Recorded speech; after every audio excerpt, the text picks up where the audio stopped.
Elon Musk runs 6 companies, each valued in excess of $1 billion, and since January has also spearheaded Doge, President Trump's efforts to radically downsize the federal government. As of March 27th, he is the richest billionaire on Forbes' World's Billionaires list. But how long can he continue wearing so many hats? Hi everybody, I'm Brittany Lewis, a breaking news reporter here at Forbes. Joining me now is my Forbes colleague, Alan Ohnsman, a senior editor and author of the Current Climate newsletter. Alan, thank you so much for joining me. Hi Brittany, good to be with you. Alan, I'm excited to get your insight here today because you are Forbes' expert when it comes to all things Elon Musk as well as all things Tesla. We spoke a few weeks ago in the beginning of March about exactly why Tesla stock took a nosedive. Now you're writing that things are bad at Tesla, they're about to get much worse. So to start off the conversation about Tesla, I think you can't talk about Tesla without first talking about Elon Musk, the face behind the company. Elon Musk is really synonymous with Tesla. So how many years have you been covering Elon Musk? And can you talk to us a little bit about his metamorphosis? Well, I have been covering Elon and Tesla for a very, very long time, since July 2006, actually, when their very first public event in Santa Monica. And that was the first time I met him. To be perfectly honest, I mean, at that first event, it seemed like, wow, this guy's going to lose a lot of money and this thing is going to not work out. So 19 years later, we're in a very, very different place, I guess. And then from 2006 to now in 2025, I mean, Elon Musk is, according to Forbes, the richest person in the world. He's also President Trump's essentially right-hand man. He's spearheading that Doge project. I mean, what change did you see in him?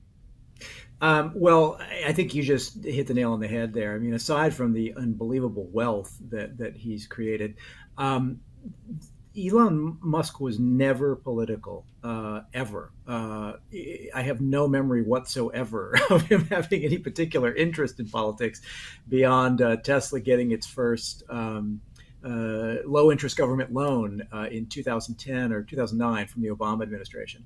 Aside from that, like, politics just did not come up, and that is one thing. I mean, aside from many other changes, he has become very, very political. And that's a challenge, obviously, because he's so synonymous with the brand as its biggest shareholder, as its CEO, as its main spokesman. So as his politics have become very public and very specific, going in one direction, he does skew right, very supportive of Donald Trump. He's working for the administration, as you point out. He gave him a couple $100 million last year for the election. That's a tricky situation to be in because generally, most CEOs would stay out of the political realm, especially if they're selling consumer products that they want everyone to buy. If you become very political and very specific, you do risk alienating many consumers that want to get your products and maybe don't share your politics. And I think that you really outlined that last time we spoke about how exactly and why Tesla stock took that nosedive. We saw earlier this month in March some Teslas on the White House lawn, President Trump talking in front of the Teslas. But in 2006, it's interesting. You said, hey, I thought he was going to lose a lot of money. That's not the case, or that wasn't the case. The company blew up. So talk to us a little bit about the rise of Tesla. So between that early phase from their showing off the Roadster in 2006 until the Roadster went on sale in 2008, Tesla looked like it was going to be a fairly low volume company selling a very expensive product. And the Roadster was a $100,000, $110,000 product for rich people, basically. It was not, it was an interesting idea and sort of a great test of concept, but it didn't necessarily indicate where this company was going. It didn't sell that many units between 2008 and 2010. I think they did about 2,500 units in total for the Roadster, which wasn't even really their vehicle because it was a chassis from Lotus, and they kind of put it together.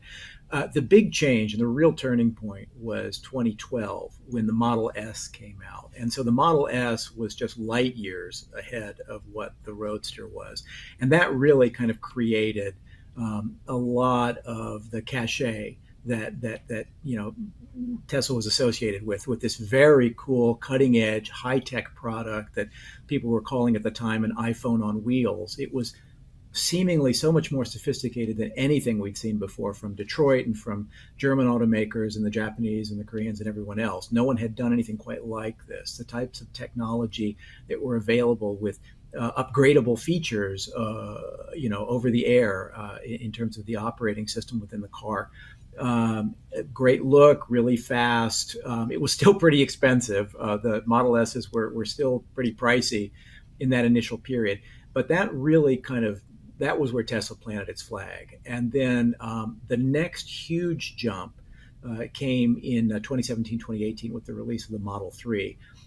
At that point, Tesla was moving into more of a mass market. So the Model 3 was supposed to be a $35,000 car. It wasn't. It was more like a $45,000, $50,000 car. But that was considerably cheaper than the Model S, which was going for $80,000, $90,000, $100,000. So the real volume begins with the Model 3, and then end of 2019, they come out with the Model Y crossover, and that just took Tesla to the next level. The Model Y has been a terrific seller. It's the top selling vehicle in many markets around the world, including in California and in the US, if you stick just to sort of the car market and exclude pickup trucks. So that's been a huge success. And really, those two models, the Model 3 and the Model Y, have really built Tesla's sales volume. And then finally, there's one more piece that's very critical, which was entering China. At the end of 2019, Tesla began building vehicles in Shanghai, the first company that China allowed to wholly own its own auto plant in the country. No other foreign automaker had been given this privilege. Prior to that, Ford, General Motors, Toyota, Honda, Volkswagen, everyone had to have a Chinese partner. And the Chinese partner owned slightly more. It was like 50.1% of the venture. You owned 49.9%. Tesla, 100% ownership of their Shanghai plant. Extraordinary.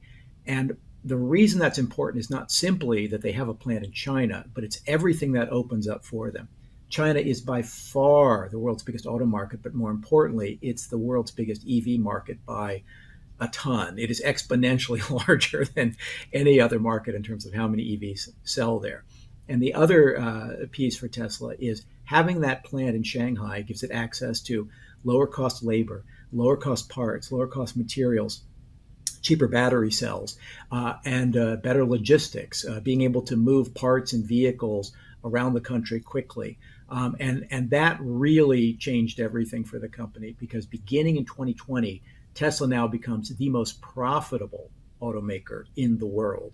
It's nowhere near the largest in terms of total volume, but because of China was really the key to Tesla becoming a money machine. And it has stayed consistently in the black since 2020. And that's a big difference, because it went public in 2010. From 2010 through all of 2019, Tesla was not consistently profitable on an annual basis. Never. 2020, suddenly in China, everything changes and they're making buckets of money. I think it's really interesting when you think about Tesla maybe 10, 15 years ago. I mean, there really wasn't anything comparable to it. As you said, it's cutting edge. It's essentially an iPhone on wheels. But now, as you write in your piece, things are bad at Tesla, getting worse.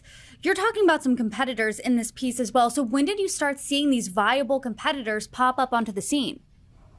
That's really been taking shape over the last couple of years. Tesla's had a lot of competition from different companies in different markets for a while. Back in 2010, Nissan looked like it was going to be a giant in electric vehicles with the Nissan Leaf. But when the product actually arrived, it didn't live up to the expectations. It didn't sell that well.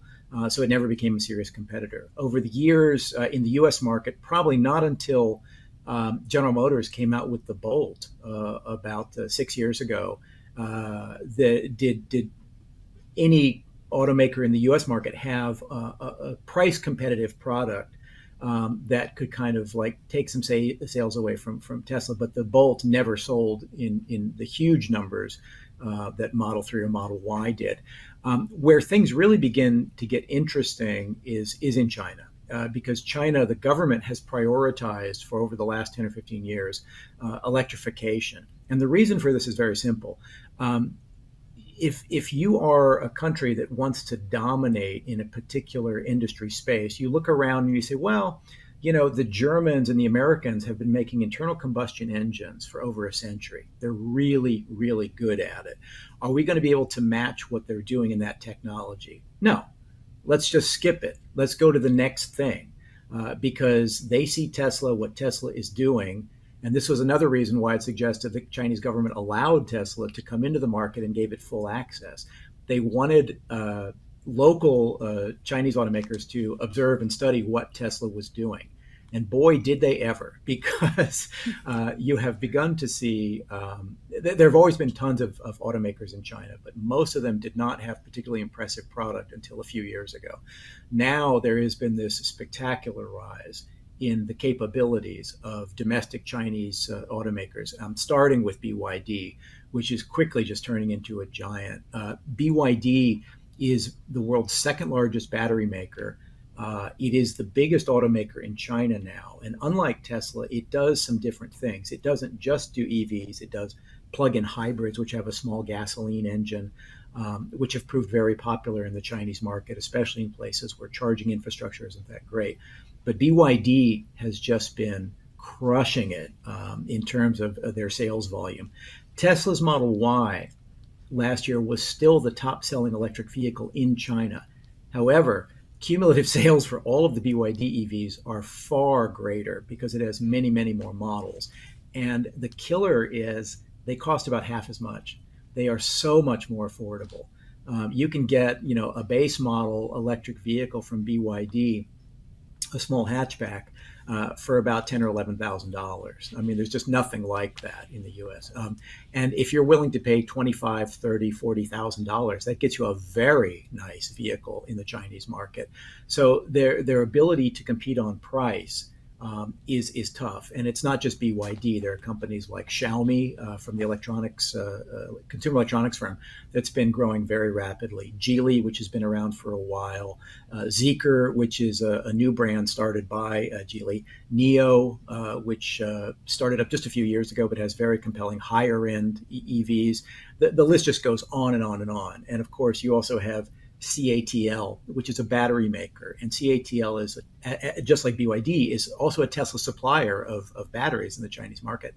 CATL has become the world's largest battery maker, and its technology appears to be running well ahead of Tesla's. So in terms of products, simply in terms of electric cars, who makes good electric cars, the Chinese right now are at the absolute cutting edge. For a long time, China was known as a knockoff market where foreign products were just copied. That is not the case anymore. They are doing completely original, very exciting new products with their quality keeps improving, but the level of technology and what you get for the money, no one can really compete with that right now, and especially Tesla. Alan, if I'm a Tesla shareholder listening to you right now, I'm pretty concerned. And here's why I'm concerned. Tesla's facing some global problems. At the beginning of this conversation, you said Tesla was cutting edge. Now you're talking about a serious Chinese competitor calling their product cutting edge. Also, the face of Tesla, Elon Musk, is synonymous with Tesla. He's also with Donald Trump, working with that administration hand in hand.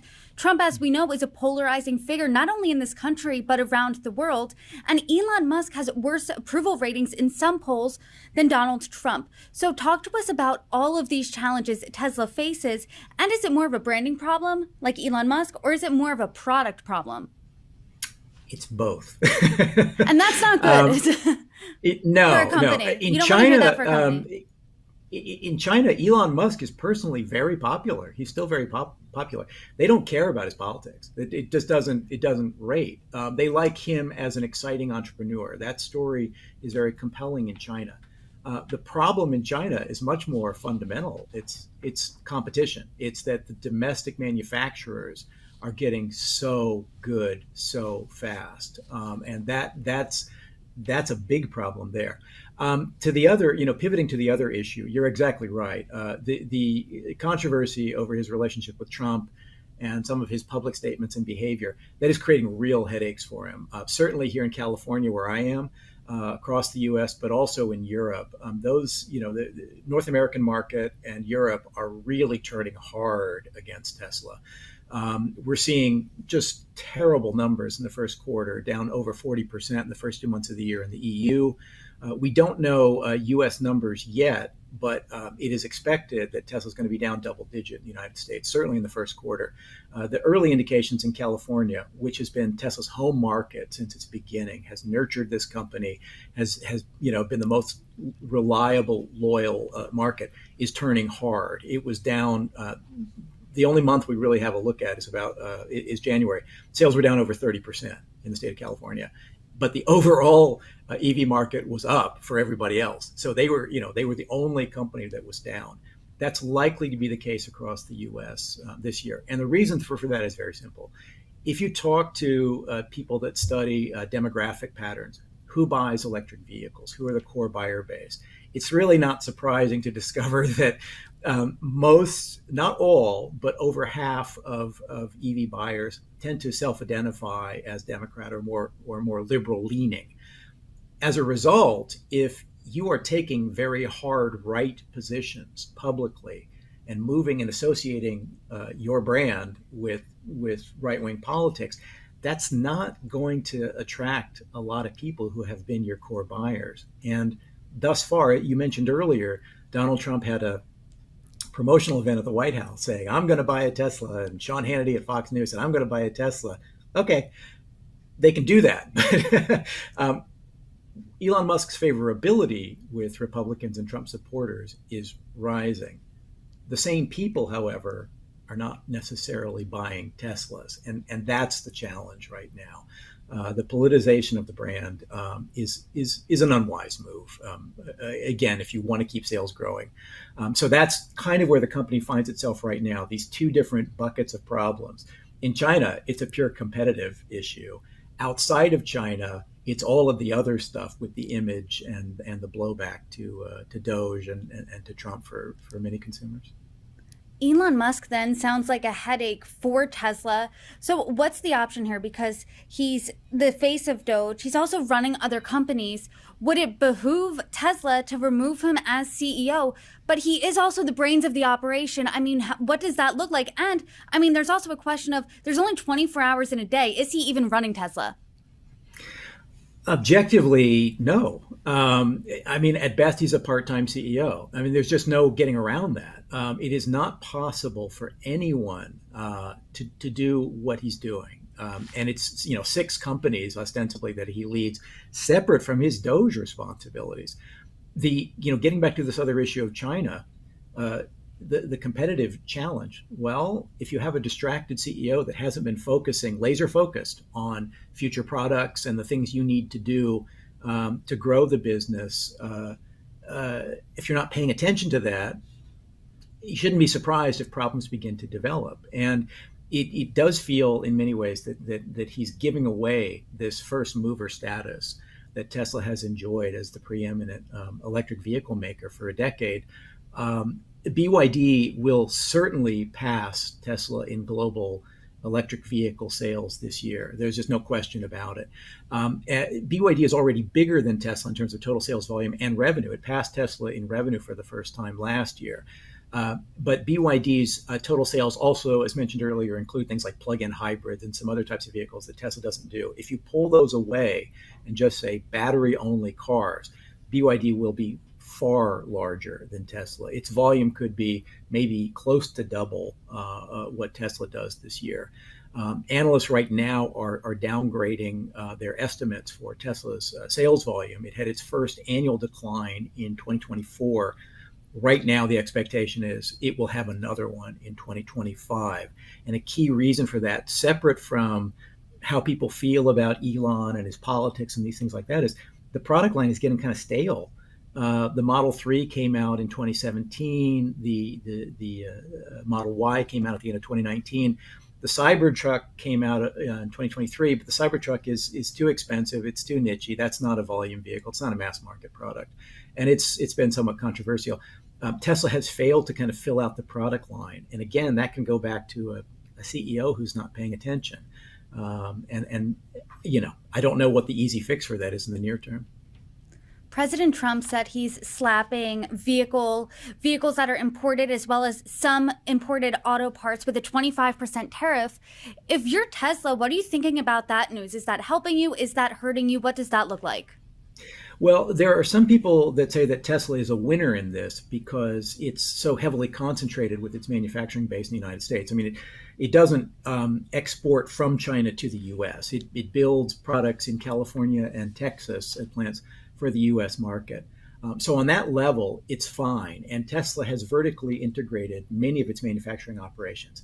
However, the tariffs aren't just for 25% on imported vehicles. It does cover, as you mentioned, auto parts, but then there are also new tariffs that have been imposed on steel, on aluminum, things like that. Well, Tesla, has to import, like every other automaker, a lot of electronics and components and steel and aluminum. So it doesn't escape the tariffs. It may be hurt somewhat less since it's not importing vehicles. Toyota brings in a lot of vehicles from Japan. Korea brings in vehicles from South Korea. The Germans bring in a lot of vehicles from Germany. So they will feel more pain than Tesla will. That's for sure. But will Tesla be unscathed by the tariffs? No. And the reason we know this is recently a group of, Tesla sent an unsigned letter to the U.S. trade representative basically pleading not to impose tariffs. It wasn't signed, which was interesting because perhaps the executives who put that together don't want to feel the wrath of Elon Musk. But, company executives made it very clear that they will feel pain from these tariffs. So, Tesla may be a little bit less hurt in the near term, but they will be hurt by the tariffs. Every automaker is going to get tagged, unfortunately. For your piece for Forbes, you really highlight, and the title is Things Are Bad at Tesla, They're About to Get Much Worse. I know you don't have a crystal ball, Alan, but let's say, I know you've covered Tesla now for almost 2 decades. You are, if you had to take a guess here at how Tesla will rank in the EV market in, let's say, 5 years, based on all your reporting, based on this metamorphosis you've seen in both Elon Musk and the company, I mean, what does the company look like in a few years from now? That is a terrific question, and it is hard to tell. There is no indication that Tesla's board is going to intervene and do anything in terms of change of management. And the other issue is Tesla has a very unusually small C-suite set of executives. There's Elon, and then there's a big gap, and then it goes down to a single senior vice president. There's no COO, there's no president, there are no EVPs. And what that means is that, Elon retains all control. Every big decisions have to go through him. There's no functional COO. And so right now, what that means is things like losing a competitive edge in China, for example. They're not addressing that. No one is taking the lead on that. What's Tesla's killer plan to regain growth in China? There's no indication that there is one.